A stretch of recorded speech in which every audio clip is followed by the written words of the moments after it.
చంద్రబాబు నాయుడు గారు పవన్ కళ్యాణ్ కలిసి పోటీ చేసి వస్తే మీ ఇద్దరిని కూడా తుక్కుగా ఓడించి రెండు పార్టీలను కాలగర్భంలో కలిపే విధంగా చెయ్యాలనేటువంటి ఒక వ్యూహంతో మేము వస్తున్నాం. కారణం, ఈ రాష్ట్రంలో జగన్మోహన్ రెడ్డి గారు పరిపాలనా కాలంలో మేము అందించినటువంటి అభివృద్ధి సంక్షేమ కార్యక్రమాలు ప్రజలకు చేరాయి. ప్రజలు మోర్ దెన్ 50% ఓటర్లు, మోర్ దెన్ 60% ఈ రాష్ట్రంలో జగన్మోహన్ రెడ్డి మళ్ళా ముఖ్యమంత్రి కావాలని అనుకుంటున్నారనే అంశాన్ని మీరు మర్చిపోయి మాట్లాడుతున్నారు. ఎస్, మార్పులు చేస్తాం. ఏమండి చంద్రబాబు నాయుడు గారు, మా మార్పుల మీద ఏదేదో మాట్లాడుతున్నారు కదా, మీ పరిస్థితి ఏంటి? అసలు మీరు మార్పులు ఎప్పుడు చేయలేదా? అసలు నేను అడుగుతున్నానండి, మీరు రాజకీయంగా ఆరంగేట్రా చేసింది ఎక్కడ?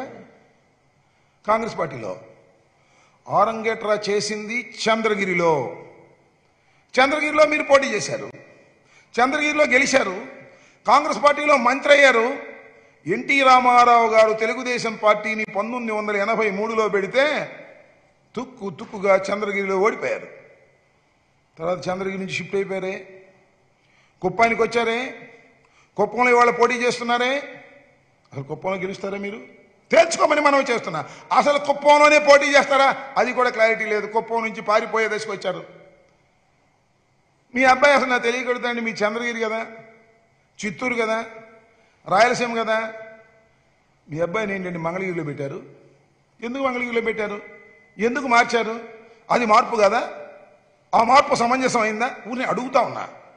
మా మార్పుల్ని మీరు ప్రశ్నిస్తునేటప్పుడు గురివింత కింద నలుపెరగదన్న సామెతగా, ఏమిదండి ఇంత అనుభవం ఉన్నవారు కూడా మీరు ఎలా మాట్లాడుతున్నారంటే మీకు మతి భ్రమించింది 53 రోజుల తర్వాత, రిమాండ్ తర్వాత అని అనుకోవాల్సిన అవసరం ఉంటుంది కదా.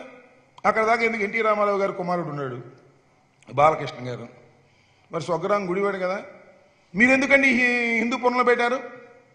అక్కడ దాకా ఎందుకు? రాష్ట్రం విడిపోయిన తర్వాత మీ బావమరిది గారు అమ్మాయి కుక్కటపల్లి ఎందుకు పోటీ చేసింది చెప్పండి, నాకు అర్థం కాలేదు. అక్కడ దాకా ఎందుకు? మీ వదిని గారు పురంధరేశ్వరి గారు ఉన్నారు, ఆమె నియోజకవర్గం ఏంటో చెప్పండి.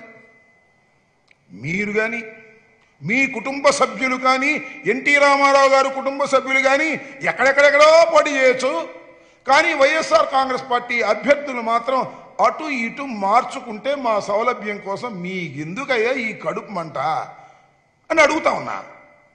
చంద్రగిరి మిమ్మల్ని ఎన్టీ రామారావు గారు చంద్రగిరిలో కొట్టారు దెబ్బ.